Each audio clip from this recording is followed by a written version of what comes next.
When the blast happened yesterday at 6:52 p.m., the I-20 car was parked right at Red Fort parking for at least 3 hours.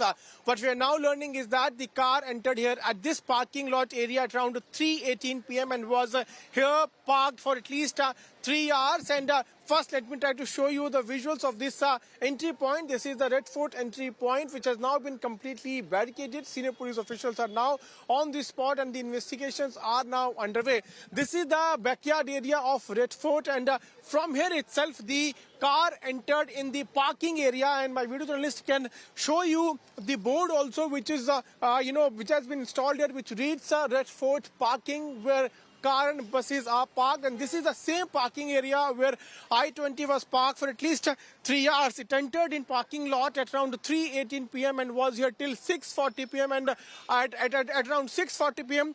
the car owner took out the car from parking area, and then the car was driven around the Red Fort area, and then it reached there at the Red Fort red light, which is right in front of entry gate of Chandni Chowk. And then when the car was seen stopped there at the red light of the Red Fort, there at 6:52 p.m. the blast took place. But the point here is that how explosives were taken inside Delhi. All these things are now being investigated by the senior police officials.